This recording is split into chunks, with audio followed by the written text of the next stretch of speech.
Morning. कैसे हैं सब? I think all is well, सब अच्छे होंगे। और जो अपना पाठ चल रहा था, प्रश्नावली चौथी चल रही थी, उसके अनुसार कल हमने यहाँ तक ये कर लिया था, है ना। तो उसके अनुसार देखो कल के हल्के से वीडियो में ये ध्यान रखना, जो संपाति समान अनुपात में होती है और अनंत हल होती है वो संगत होती है ना। और ये असंगत, कल इन्हीं के बारे में चर्चा कर रहे थे हम, इनको मैंने थोड़ा क्लीन नहीं किया। और ये संगत इनके बारे में आज हम चर्चा करेंगे। देखा, इनसे रिलेटेड हम क्वेश्चन करेंगे। यानी आप तो ये ध्यान रखना, एक तो अनंत हल वाली यानी जिसके अंदर एक तो सभी बराबर हो और एक कोई बराबर नहीं हो, ये दो कंडीशन हो गई। एक तो सभी बराबर होती है और एक कोई बराबर नहीं होती है ना, उनके अंदर तो हो जाएगी संगत। और जिसमें बराबर भी और बराबर नहीं भी हो वो क्या हो जाएगा, आपके असंगत हो जाएगा। ठीक है, इससे रिलेटेड ये चल रहा था, क्योंकि आपकी किताब में भी दी है अद्वितीय हल और अनेक हल।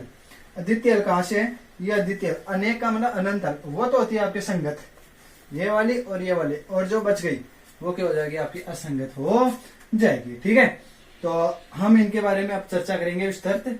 ठीक है, इन्हें जो मैंने कल आपको ये बातें बताई थी उन क्वेश्चनों पर आज हम सॉल्यूशन करेंगे और उनको हम सरल भी करेंगे कि किस प्रकार के क्वेश्चन आपको दिए हुए हैं और किस प्रकार से आपके क्वेश्चन आएंगे, उनके ऊपर हम चर्चा करेंगे। ठीक है, तो अभी देखो इनको तो मैं क्लीन कर देता हूँ। ये कल वाला है जो अपना पिछला वीडियो है, जस्ट इसी से उसी का है। और आज हम एक्सरसाइज स्टार्ट करेंगे अपनी 4 वाली। ठीक है, आज 4 वाली एक्सरसाइज स्टार्ट करने जा रहे हैं। हाँ, अब देखो 4 वाली एक्सरसाइज के अनुसार जैसे हम स्टार्ट करेंगे, तो इसका पहला क्वेश्चन 4.1 है, उसका पहला क्वेश्चन हम स्टार्ट करेंगे। बहुत अच्छी प्रश्नावली है, ग्राफ की प्रश्नावली है। 6 नंबर की एक्सरसाइज आपकी किताब में आती है। जो 6 नंबर की एक्सरसाइज किताब में क्या पेपर में आएगी आपके एग्जाम के, जैसे आपका बोर्ड का एग्जाम लगेगा उस पर आएगी। ठीक है, 6 नंबर की एक्सरसाइज सीधी ही आपके 6 नंबर आएगी। एक ही क्वेश्चन आएगा और सीधा 6 नंबर आएगा। ठीक है, तो उस पर थोड़ा सा ध्यान रखना, गौर करना। तो हम इस क्वेश्चन को आज 4.1 प्रश्नावली को हम स्टार्ट करने जा रहे हैं।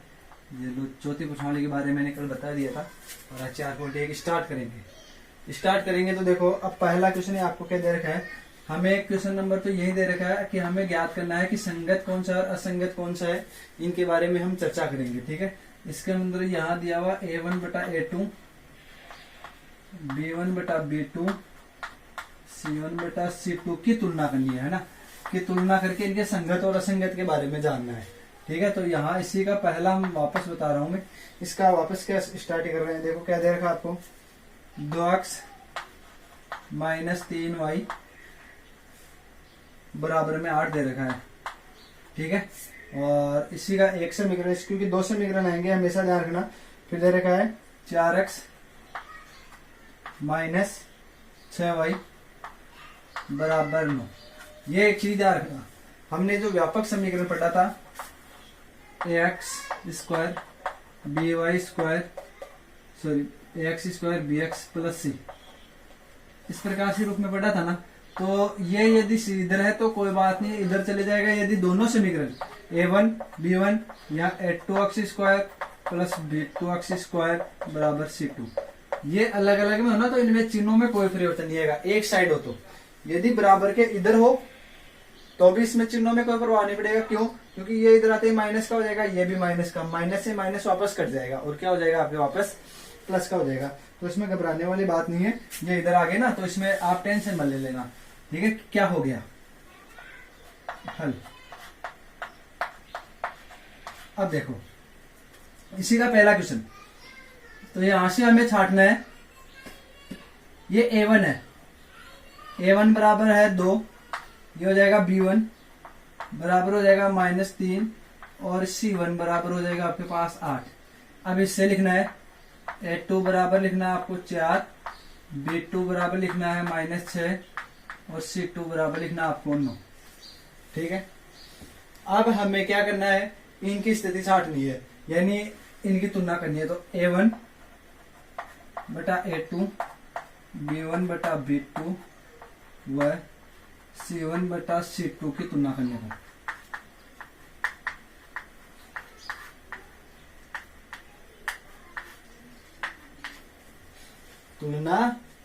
ठीक है, यहां से हम तुलना करेंगे। देखो A1 बटा A2, A1 कितना है 2, तो देखो यहाँ 2 बटा 4 हो जाएगा। फिर आपके पास चल रहा है -3/-6, फिर आपके पास चल रहा है 8/9। अब जैसे इसको सरल करेंगे, देखो 2 से एक बार कट गया और ये 2 से 2 बार, ये आ गया आपके पास 1/2, फिर आ गया ये देखो माइनस से माइनस कट गया, 3 एकम 3, 3 दूनी 6, इसका भी 1/2 और ये 8/9 ऐसा कैसा ही हो गया। ठीक है, इन तीनों की हमने तुलना कर ली। अतः तो बताओ जैसे ही हमने तुलना की तो आपके पास दो मान समान आ रहे हैं क्या? तो क्या आ रहा है, A1/A2 बराबर है B1/B2, लेकिन ये बराबर नहीं है C1/C2। तो इसमें हमने क्या याद किया था, बताओ क्या बताया था कि इसके कौन से हल हो जाएंगे, बराबर वाले के तो अनंत, और जिसके एक दूसरे के काटेंगे वो हो जाएंगे कि संगत, और इनके जब बराबर चल रहे इसका मतलब इनके कोई हल नहीं होंगे, यह बताया था। तो यहां से इनके आपके पास कोई हल नहीं है ना, ये स्थिति चल रही है, इसका मतलब कोई हल नहीं है। अब कोई हल नहीं है तो वो कौन सी हो जाएगी, असंगत हो गया, यानी असंगत, ये हो जाएगी असंगत रेखा है।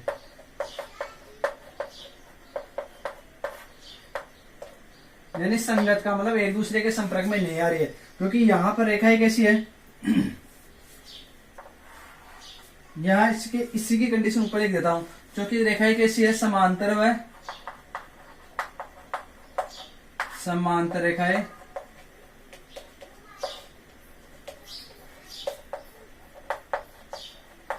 वह कोई हल नहीं। अतः रेखाएं होगी वो कौन सी हो जाएगी, असंगत रेखाएं होगी।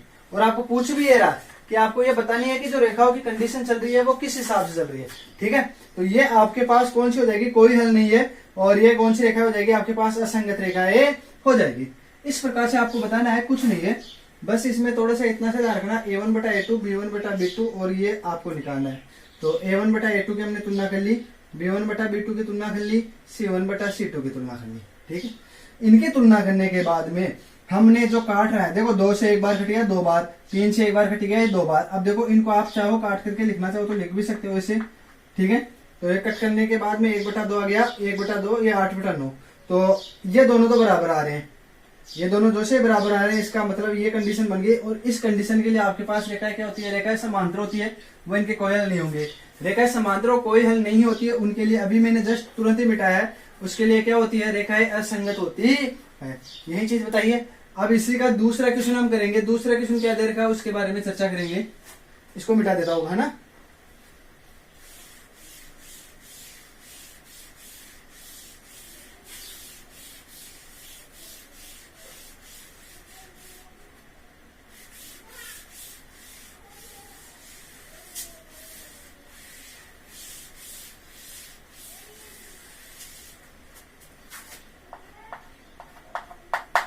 हाँ, इसी का दूसरा क्वेश्चन दे रखा है 3x - y, 3x - y बराबर 2, यही है। और इसी में एक और दे रखा आपको 6x - 2y बराबर 4। ठीक, ये चीज दे रखी है। तो इस चीज को दे रखी है, तो इस चीज में देखो हल, ये A1 B1 और C1, A1 बराबर 3, B1 बराबर -1, C1 बराबर 2, A2 बराबर कितना हो जाएगा 6, B2 बराबर -2 और C2 बराबर हो गया आपके पास 4। ये मान लिख लेना है, क्योंकि इनके मान लिखने के बाद में आपको जैसे इनके नीचे से लगाओगे तो मालूम चल जाएगा कि इनको बटा में लेना है ना। अब क्या करना है, A1/A2 B1/B2 व C1/C2 की तुलना करने पर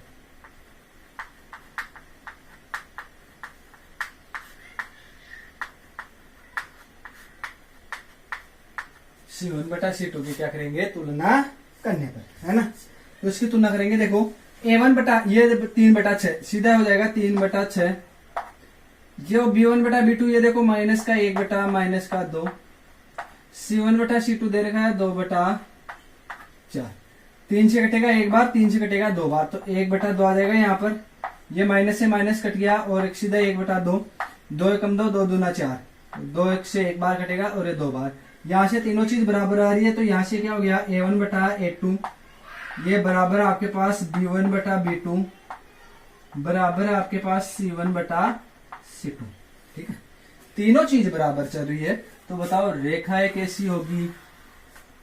संगत होगी, एक दूसरे के संगत, यानी ऊपर, जैसे ये है रेखा इसके ऊपर होगी ऐसे।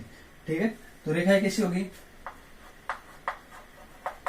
रेखाएं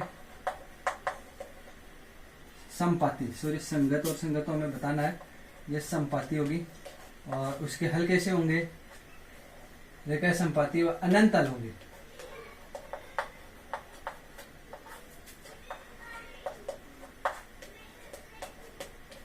अनंत हल होंगे, तो मैंने बताया एक तो अनंत हल वालों के लिए, अद्वितीय हल के लिए हमेशा कैसी होती है? संगत, जो संगत होती है, और एक असंगत। तो यहां से क्या हो जाएगी? रेखाएं संगत है, रेखाएं, आपको ये तो बताना संगत और असंगत, है ना? ये लो, रेखाएं संगत और असंगत की आपको जांच करनी है। हाँ, संगत और असंगत की जांच करनी है। तो ये रेखाएं कैसी हो जाएगी? संगत। इसलिए पिछली आई थी वो क्या आई थी आपके पास? असंगत आई थी, क्योंकि मैंने कंडीशन आपको बता दी, या तो तीनों ही बराबर हो या तीनों ही बराबर नहीं हो। इसका मतलब वहां कौन सी स्थिति हो जाएगी? आपके संगत वाली हो जाएगी। और पहले बराबर है फिर बराबर नहीं है, एक बार बराबर फिर बराबर नहीं है, तो ये हो जाएगी आपके पास असंगत हो जाएगी। ठीक है, मैं इसको क्लियर कर देता हूँ, वीडियो को फ्यूज करके उतार लेना।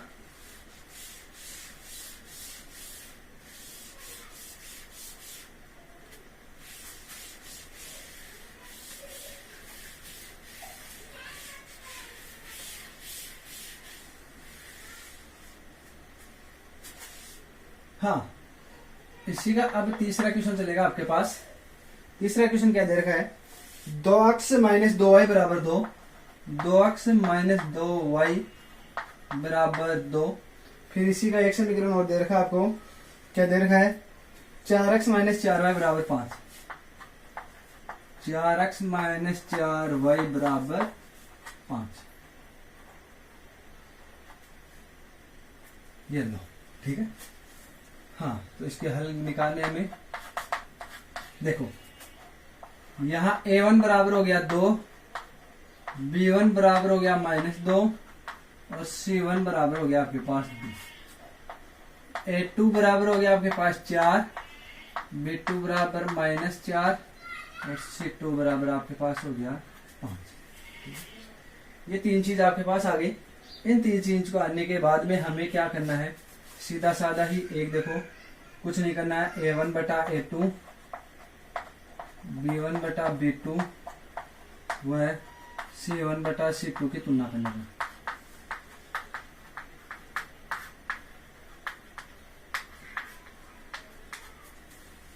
c1 बटा किसकी? c2 की तुलना करनी है। ठीक है, हाँ, c1 बटा c2 की जैसे हम तुलना करेंगे। अब देखो, a1 बटा a2 कितना है? 2 बटा 4 है क्या? फिर कितना आपके पास? -2 बटा -4, ये कितना है?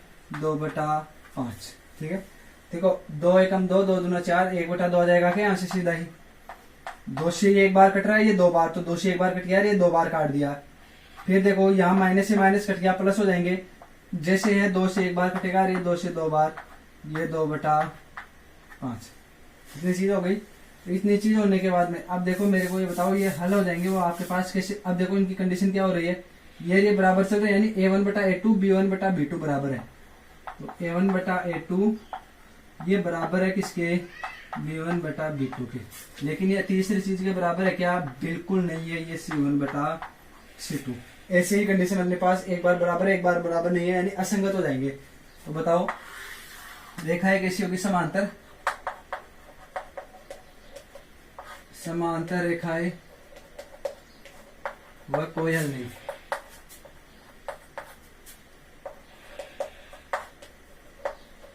कोई हल नहीं, ठीक है, होगी तो यहां से आता है। बताओ रेखाएं कैसी होगी?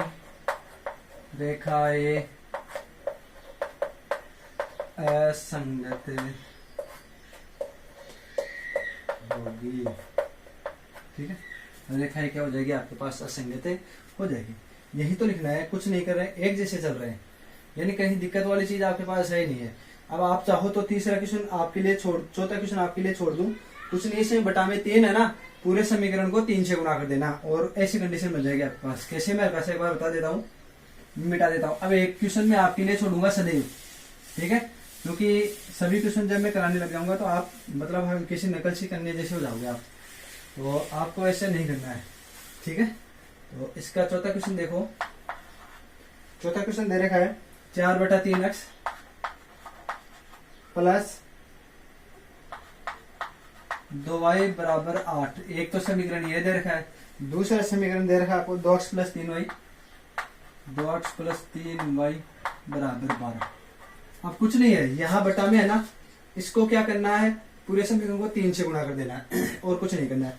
तो यदि इसको 3 से गुणा करने पर, जैसे इसको समीकरण 1 नाम दे देना और ये समीकरण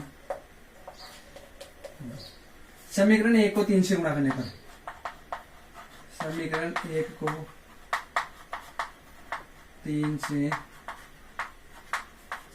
गुणा करने पर, क्योंकि ऐसे क्वेश्चनों के अंदर जो हमें है ना बटा में कोई संख्या नहीं लेनी है, कोई संख्या बटा में होनी नहीं चाहिए, ठीक है ना। तो इसमें 3 जो भी बटा में आपके पास आ जाए उसको समीकरण से गुणा कर देना। 3 को गुणा करेंगे, देखो 3 से 3 तो कट जाएगा, तो ऊपर सिर्फ 4x हो गया। ये 3 से गुणा करेंगे, 2 को 3 से गुणा करेंगे सीधा 6y, और 3 से गुणा करते हैं कितना हो गया 24। एक तो ये हो जाएगा, और ये अपने पास चल रहा है 2x प्लस 3y बराबर 12। ये दो हो गए ना।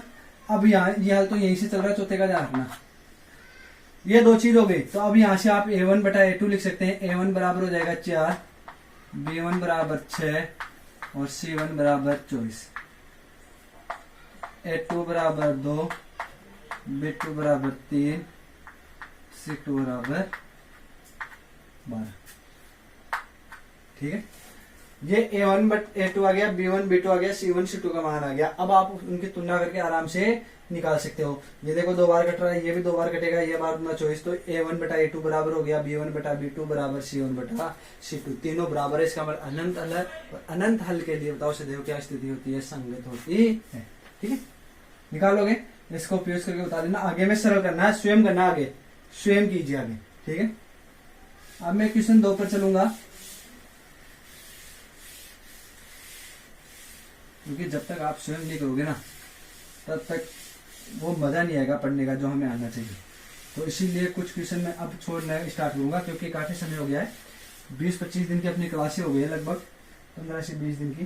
तो 15 से 20 दिन की अपनी 20 दिन तो 15 दिन तो इसी में अपने तीसरी एक्सरसाइज में हो गए, कम से कम 13 एक पार्ट चले थे इसमें, तो 13 दिन तो इसमें हो गए और लगभग 7 अपने 9th एक्सरसाइज में चले थे, ठीक है। तो कम से कम 20 दिन तो हो ही गए और आज 21वां दिन चल रहा है।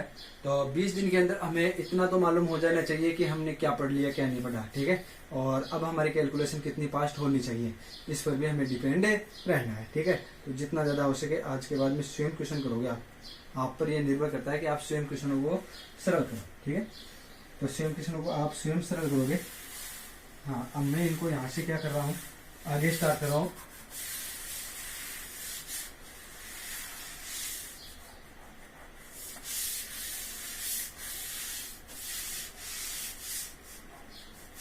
हाँ, आगे क्वेश्चन कर रहा हूं मैं। अब क्वेश्चन नंबर हम 2 स्टार्ट करेंगे। दूसरे में देखा निम्नलिखित समीकरणों को ग्राफीय विधि से हल कीजिए और हल के प्रकृति बताइए। ग्राफीय विधि से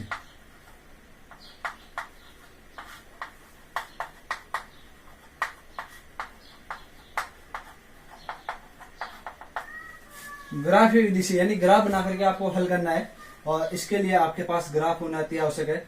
मेरे पास ग्राफ नहीं है, लेकिन मैं बोर्ड पे ग्राफ बना लूंगा और आपको भी वैसे बनानी है, ठीक है। हाँ, देखो इसका पहला क्वेश्चन बहुत अच्छी एक्सरसाइज है और हर जगह काम आती है। यानी ये सबसे ज्यादा ग्राफीय विधि जो आप क्षेत्र में, जैसे मान लो आप किसी भी, जैसे आप मैथ्स के अंदर भी देखते हो कैलकुलेट चलता है कि किस ग्राफ से स्तर बढ़ रहा है, ठीक है। उनके अलग अलग आंकड़ों को, बहुत ज्यादा आंकड़े होना, उनको एक संग्रहित रूप में, ठीक है, मालूम किया जा सकता है कि कहां से कहां तक में वृद्धि हो रही है, कहां से कहां में कमी हो रही है। ग्राफीय विधि से आप जैसे हार्ट की ये नापते ना हार्ट, उसके अंदर भी बताई जाती है, ऐसे चलते हो, तो वो ग्राफीय विधि है। ग्राफीय विधि यानी हर क्षेत्र में काम आती है, तो इसको थोड़ा सा गौर से देख लेना, क्योंकि ये आगे भविष्य के अंदर भी काम आने वाली चीज है, ठीक है। तो ग्राफीय विधि के अंदर सबसे पहले हम देखो इसको पढ़ेंगे, सबसे पहले आपको क्वेश्चन ही दे रखा, बहुत अच्छा क्वेश्चन दे रखा, x प्लस वाई बराबर 3 दे रखा है, ठीक है। इसी का दूसरा एक क्वेश्चन और दे रखा, इसी का दूसरा क्या दे रखा है आपको, 3x माइनस 2y बराबर 4, 3x माइनस 2y बराबर 4, ठीक है। ये आपको क्या दे रखा है, समीकरण दे रखा है। इसको नाम दे देना समीकरण 1 और इसको नाम दे देना समीकरण 2। ये सीधा ही हल चल रहा है अपने, तो हल ही चलेगा, ध्यान रखना। मैं यहाँ लिख देता हूँ या यहाँ लिख देता हूँ, हल ही है, ठीक है। अब देखो ऐसे क्वेश्चनों में आपको ज्यादा कुछ नहीं करना है, सदैव इतना याद रखना कि हमें एक तरफ x लेना है या y ले लेना है, या तो x ले लो या क्या ले लो, y ले लेना, ठीक है, और कुछ नहीं करना है। तो मैं यहां लिख देता हूं समीकरण 1 से, देखो मैं थोड़ा सा ऐसे हो जाता हूं, समीकरण 1 से। समीकरण 1 क्या है, ये रहा, इसमें x का मान ले लेना चाहे y का मान ले लेना, मैं x का ले रहा हूं, हमें x का मान ज्ञात करना है, तो इधर तो 3 है, ये प्लस का इधर थे, किसमें हो गया -1, ठीक है। अब इसके बाद में आपको कुछ नहीं करना है, इसको नाम दे देना समीकरण 3।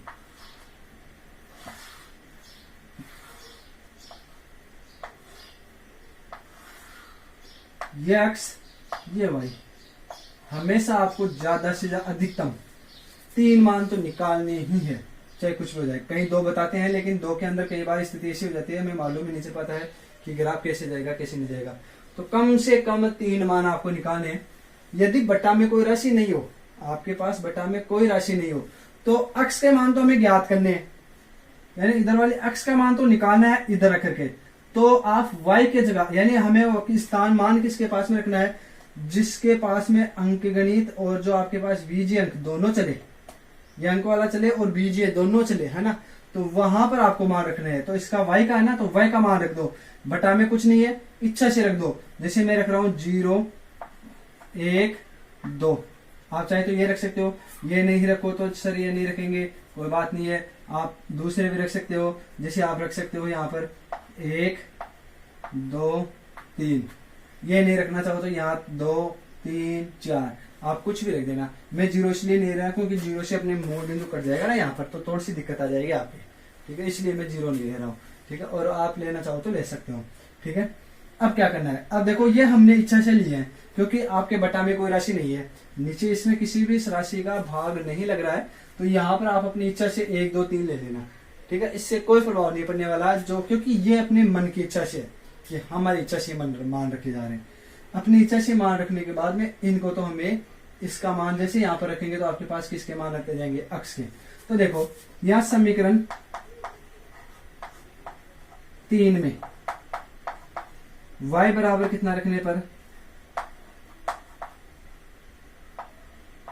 यहां समीकरण, अब देखो हर बार नहीं लिखना पड़ेगा, समीकरण 3 से क्या, y बराबर 1, आपको यही करना है कि y बराबर कितना रखना है 3 में, ये चल रहा है, देखो 3 में x बराबर, ये 3 तो है, y के स्थान पे कितना रखेंगे 1, ये माइनस का 1, ये x बराबर कितना आ गया आपके पास 2, एक मान आ गया, x बराबर यानी y का मान 1 रखा तो यहाँ पर कितना आ गया 2 आ गया। अब क्या रखेंगे, वही y बराबर कितने रखने पर 1 तो रख लिया, ये खांचा भर गया, अब इसको भरना है तो किससे भरेंगे, 2 रख करके, 2 रखने पर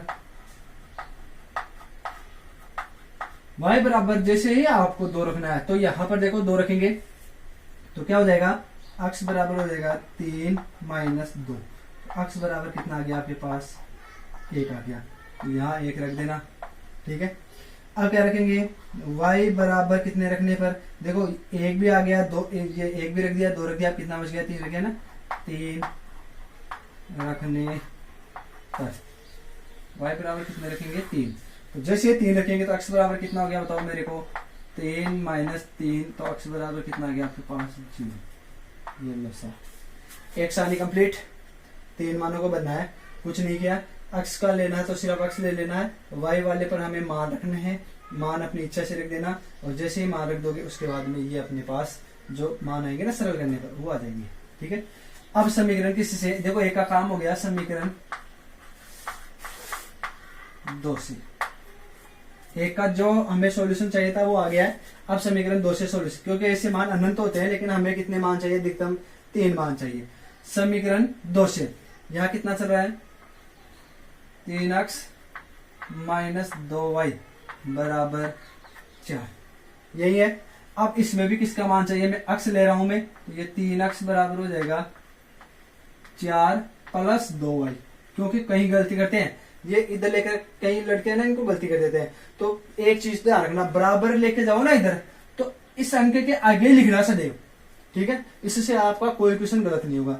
जो अंक है ना उसके सदैव आगे लिखना है, पीछे नहीं लिखना है। जैसे 4 है, 4 के इधर लेके आया मैं, अब देखो ये माइनस का था, इसको इधर लेके आऊंगा तो ये किसका हो गया, प्लस का। तो इस चीज का हल्का सा ध्यान रखना है ना। हाँ, अब हमें अक्स का मान ही चाहिए सिर्फ, तो अक्स का मान चाहिए, तो ये 3 गुणा में, तो 4 प्लस 2y पूरे का ही क्या दे दो, भाग दे दो किसका, ये आपके पास 3 का भाग लग गया, ठीक है।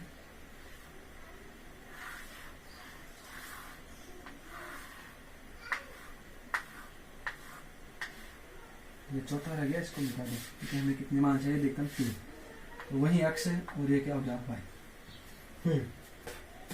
अब देखो यहां पर अब समझने की बात है हल्की सी। देखो एक चीज, तो जो आपके यहाँ मान है ना, ये दोनों किसके चल रहे हैं, प्लस में चल रहे हैं, दोनों किस में चल रहे हैं, प्लस में, ठीक है, पहली बात। तो अब दूसरी बात ये है कि नीचे किसका भाग लग रहा है, 3 का। तो यहाँ पर यदि आप 1 2 3 रखोगे तो सही है, चल जाएगा। लेकिन एक बार हमेशा ध्यान रखना, आप कोई भी मान रखो ना, तो पहली बार इस प्रकार से मान रखना कि कट करके एक पूर्णांक संख्या ले। कैसे, देखो जैसे 4 प्लस 2, y का मान मैं पहले 1 रख रहा हूँ, y बराबर कितना रख रहा हूँ 1, इसमें 3 का भाग देंगे, है ना। यानी यहाँ पर ही सबसे बड़ी दिक्कत आएगी बटा वाली में। बटा वाली में एक बार ही पहले ही आपको दिक्कत आएगी, उसके बाद में दिक्कत नहीं आएगी, क्योंकि मैं उसका सॉल्यूशन बता दूंगा आपको। देखो 4 प्लस 2 को 1 से गुणा किया, कितना आ गया 2 बटा 3, 4 2 को जोड़ेंगे कितना हो गया 6, इसमें भाग देंगे 3 का, कितना आ गया 2। ये तो कट करके आपके पास पूरा मान आ गया, कोई दिक्कत नहीं है साहब, बहुत अच्छी बात है, कट करके आपके पास पूरा मान आ गया। कई बार ऐसी होती है, अब जैसे यहाँ पर 1 रखा, अब मैं यहाँ पर 2 रख दूं, अब जैसे y का मान कितना रख दूं 2, y बराबर में कितना रख के देख लू, 2 रख के देख लू, तो 4 प्लस 2 इंटू 2 बटा 3 हो गया क्या, तो हो गया 4 प्लस 2 को 2 से गुणा किया 4 बटा 3, 4 को 4 से गुणा प्लस जोड़ेंगे 8 बटा 3। अब ये मान आएगा 2.666, ऐसे चलता रहेगा, जाएगा नहीं जाएगा। तो ऐसी स्थिति में आपको क्या आने लग जाती है, दिक्कत आने लग जाती है पॉइंटों में। तो इस पॉइंटों के सुझाव के लिए एक चीज, पहली बात एक चीज याद रखना, ये है ना, कटने के बाद सदैव एक पूर्ण संख्या आनी चाहिए सबसे पहले। जैसे ही आप इसको सरल करके देख लेना पहली बार, उसके बाद में कोई दिक्कत नहीं है, सिर्फ पहली बार कितनी आनी चाहिए पूर्ण। अब यहाँ पर देखो y का मान कितना रखा, 1 रखा, 1 रखने पर आपके पास ये कट करके कितनी आई 2, इसको तो आपको लेना ही नहीं है, क्योंकि इससे तो आपकी आई नहीं, गलत आ गया, पॉइंटों में आ गया, इसका मतलब ऐसे समझ लेना क्या आ गया, गलत आ गया। तो इसको तो क्या कर दूंगा मैं, मिटा दूंगा, ठीक है। अब जो ऊपर वाली राशि है ना, उस पे हमें क्या करना है, गौर करना है। अब देखो y बराबर पहले 1 रख दिया, अब कुछ नहीं करना है, इस एक और इनको जोड़ते चलो, 1 3 में 1 को जोड़ दो, कितना हो गया 3 रे कितना हो गया 4, फिर y बराबर कितना रखना आपको 4, ठीक है। अब आप चाहे तो इनको माइनस में रख सकते हैं, किसका रख सकते हैं, माइनस का। अब माइनस का रखोगे तो 2 चला जाएगा। अब 1 मिनट देखो, यदि आप माइनस का 4 रखोगे तो माइनस का, क्योंकि देखो ये प्लस में चल रहा है। हाँ, एक चीज और ध्यान रखना, ठीक है, यदि आपके पास दोनों प्लस में हो ना, तो एक वो जो माइनस y का मान है ना, वो थोड़ा माइनस में ले लेना, छोटे हो जाएंगे, अदरवाइज आपको कोई दिक्कत नहीं आएगी। अब देखो इसके 2 तरीके बता देता हूँ यहीं पर, है ना। एक बार तो आपने प्लस में लिया तब बता दूंगा, एक बार माइनस के लिए बता दूंगा, तो मैं आपको दोनों ही बता दूंगा ताकि आपको कोई दिक्कतें नहीं आए, ठीक है ना, कोई दिक्कत नहीं आएगी आपको। अब यह 4 रख दिया, अब 4 को 3 को जोड़ लो, कितना हो गया 7। ये y के मान ले लेना, कहीं पर भी आपको कोई भी प्रकार की दिक्कत नहीं आएगी, देख लेना चाहिए, ठीक है। अब क्यों, सबसे पहले ध्यान रखना ना, कौन सा मान रखने पर पूर्ण संख्या, 1 रखने पर आई ना पूर्ण संख्या, फिर 1 को 3 को जोड़ दो 4 आ गया, 4 को 3 को जोड़ दो 7, यदि आगे लेना चाहो 7 को 3 को जोड़ करके 10 कर देना, तो आपके मान कहीं नहीं अटकेंगे, वही मान आएंगे। तो देखो समीकरण, इसको नाम दे देना आप 4, यहाँ समीकरण 4 से y बराबर 1 रखने पर सबसे पहले कितना रखेंगे, 1 रखेंगे। y बराबर 1 रखेंगे तो देखो अपने पास सीधा ही कितना आ गया था, अभी 2 आया था ना, तो लेकिन रखना तो पड़ेगा, तो x बराबर हो जाएगा 4 प्लस 2 इंटू, यहां रखना, मैं 4 से ले रहा हूं, 4 से ध्यान रखना, 1/3। देखो 4 प्लस 2 को 1 से गुणा करेंगे कितना आएगा, सीधा ही 2/3। तो यहां से अब मैं इधर से कर रहा हूं इसको, अक्स बराबर कितना आ गया, 6/3, कितना है आपके पास 2, अक्स का मान एक तो आ गया 2। ठीक है, अब क्या रखना है, y बराबर कितना रखने पर 4, क्योंकि 4 रखना है तो y बराबर 4 रखो। देखो तो अक्स बराबर कितना हो जाएगा, 4 प्लस 2 इंटू 4/3। सबसे पहले गुणा को सरल करना है, 4 को 2 से गुणा करेंगे कितना आएगा, 4 प्लस 2 को गुणा किया तो 8 आ गया, ये बटा 3। ठीक है, फिर अक्स बराबर 8 और 4 कितने हो गए, 12/3। तो अक्स बराबर कितना हो गया, 4 3 12 तो होते हैं, ये है ना। चलो ठीक है, अब देखो फिर क्या रखना है, y बराबर कितना रखने पर, 7 रखने पर, y बराबर हम क्या रखेंगे, 7 रखेंगे। अब 7 रखो, अक्स बराबर कितना हो जाएगा बताओ, 7 रखेंगे, यहां पर रखना है, इसी में रखना है 7, 4 प्लस 2 इंटू 7/3। तो 4 प्लस 7 को 2 से गुणा किया 14/3। तो अक्स बराबर कितना आ गया, 14 ये कितना हो गया, 18/3। तो अक्स बराबर कितना आ गया, 6। अक्स बराबर कितना आ गया आपके पास, 6। ठीक है, इसमें आपके पास कहीं पर भी कोई किसी भी प्रकार की दिक्कतें नहीं आनी चाहिए। ठीक है, सही है, यहां तक किसी की कोई दिक्कत नहीं आई होगी। अब हमारे पास जो दोनों साथ, अब यहां तक एक बार वीडियो को पॉज करके यहां से उतार लेना। ठीक है, यहाँ पर उतारना जरूरी है, क्योंकि अब मेरे पास तो सिर्फ हमें इन 2 की जरूरत पड़ेगी। मैं इनको मिटाऊंगा, क्योंकि अब ग्राफ बनानी है, वो ग्राफ कैसी बनानी है वो मैं आपको बताने जा रहा हूँ। ठीक है ना, तो जो ग्राफ बनाएंगे, क्योंकि ध्यान रखना 4 नंबर में जो 6 नंबर की आपकी जो एक्सरसाइज है ना, 4 नंबर की जो कैलकुलेशन है, इस 4 नंबर की कैलकुलेशन को आपको दर्शाना ही पड़ेगा कि ये कितने नंबर की होती है, 4 नंबर की होती है। ठीक है, तो एक तो यह आपको इस प्रकार से ध्यान रखना कि ये 4 नंबर की कैलकुलेशन है, ये 4 नंबर की कैलकुलेशन आपको करनी ही पड़ेगी। दूसरी चीज ग्राफ होती है, वो ग्राफ कितने नंबर की आएगी, आपके 2 नंबर की ग्राफ है, तो 2 नंबर की ग्राफ वहां पर आपको ध्यान रखना है। ठीक है ना, तो ये एक तो ये कैलकुलेशन का हल्का सा ध्यान रखना, और उसके बाद में किसका ध्यान रखना पड़ेगा, आपको ग्राफ का ध्यान रखना पड़ेगा। तो इन 2 चीजों का ध्यान रखना। तो ग्राफ भी एकदम सही तरीके से होनी चाहिए, ऐसे नहीं ग्राफ ऐसे बना दो, नहीं। यदि कई लड़के ग्राफ बना कर गए, उनको उनके अनुसार नंबर मिलते हैं। ठीक है, तो यहां तक आप वीडियो को पॉज करके उतार लेना। ठीक है, अब मैं क्या करूंगा, यहाँ से थोड़ा क्लीन करूंगा इनको, यहाँ से यहाँ तक, क्योंकि अब ग्राफ बनानी है ना। तो ग्राफ बनाने के लिए जो चाहिए वो देखो, इन मानों को मैं इधर लिख लेता हूँ, ये 2 से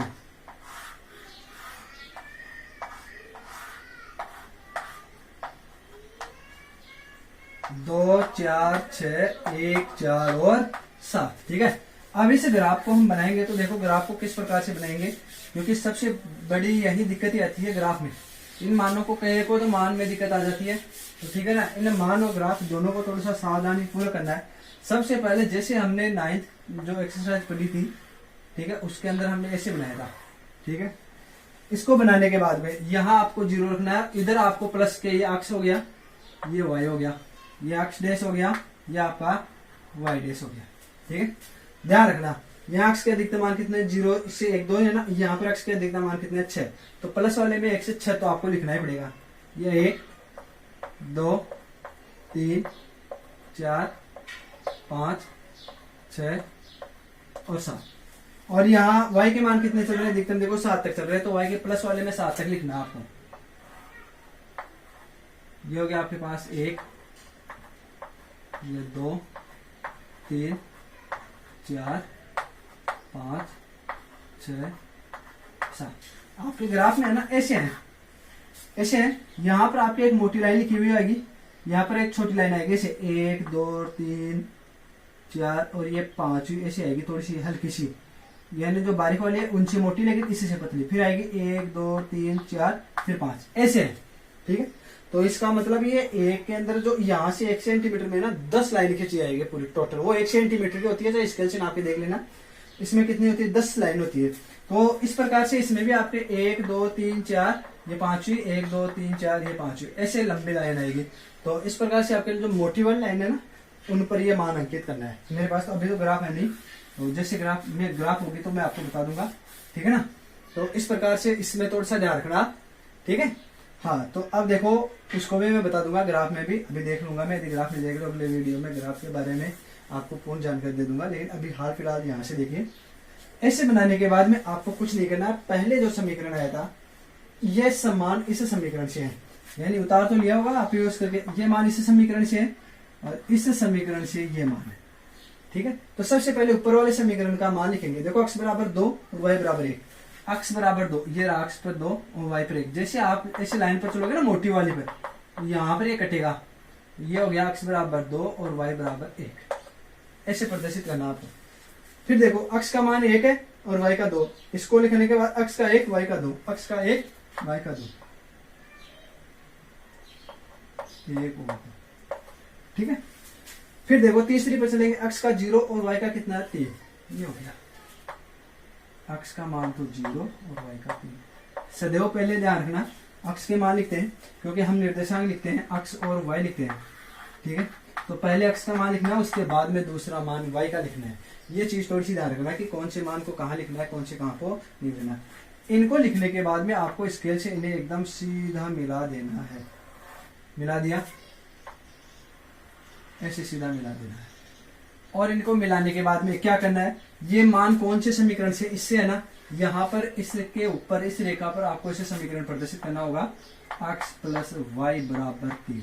यानी इससे क्या मालूम चल जाएगा कि जो आपने मान लिखे है ना, वो कौन से समीकरण के लिखे हैं, x प्लस वाई बराबर 3 समीकरण के मान लिखे हैं। ये अपने एक लाइन के समीकरण का पहले समीकरण का हो गया, ठीक है।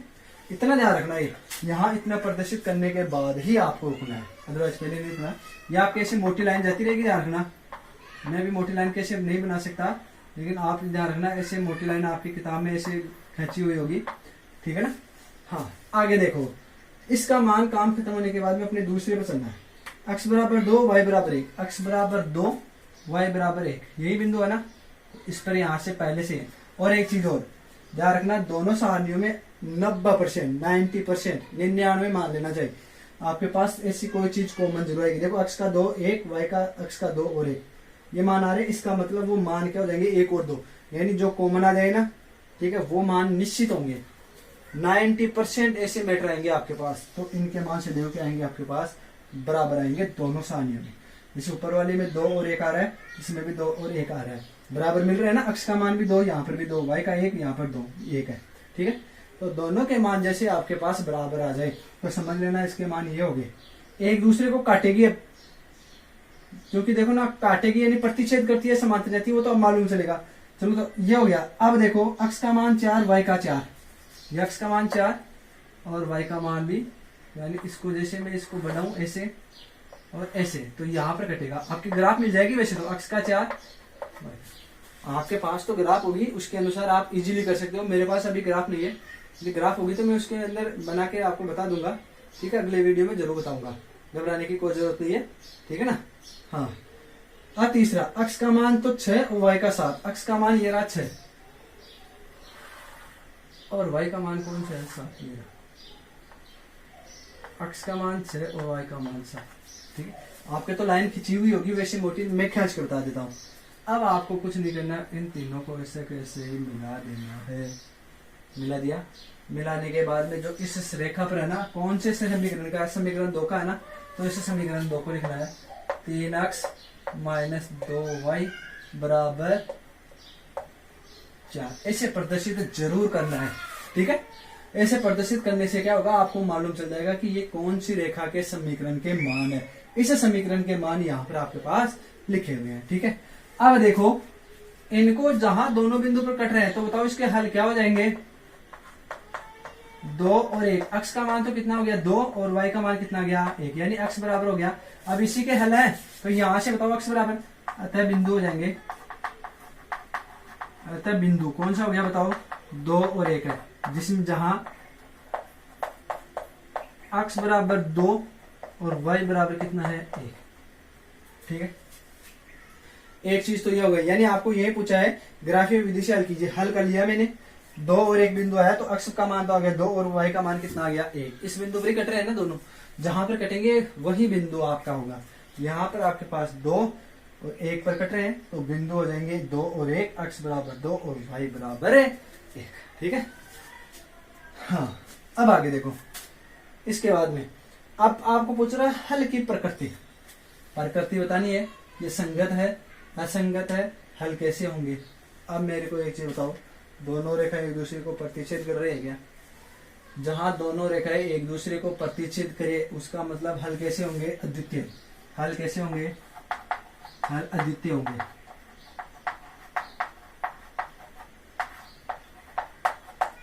क्योंकि ये एक दूसरे को क्या कर रही है? प्रतिच्छेद कर रही है। तो यहाँ आप चाहे लिखना चाहो तो लिख भी देना, रेखाएं प्रतिच्छेद कर रही है, यहाँ लिख देना। ठीक है, वो बात भी लिखी दो, रेखाएं प्रतिच्छेद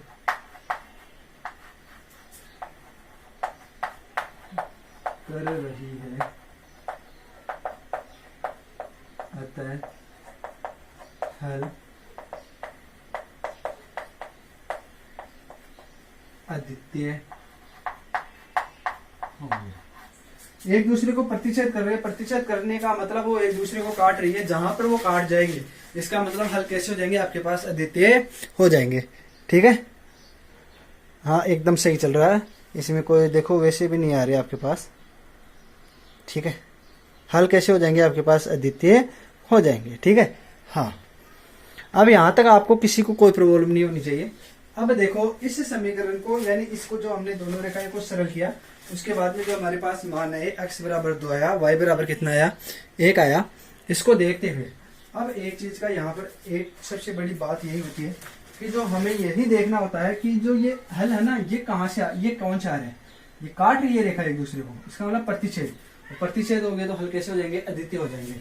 अब हल अद्वितीय है तो बताओ ये संगत होंगे असंगत? अब देखो आपको ये चीज पूछी तो नहीं है, लेकिन बताओ सीधे ही हम बता सकते हैं संगत होंगे।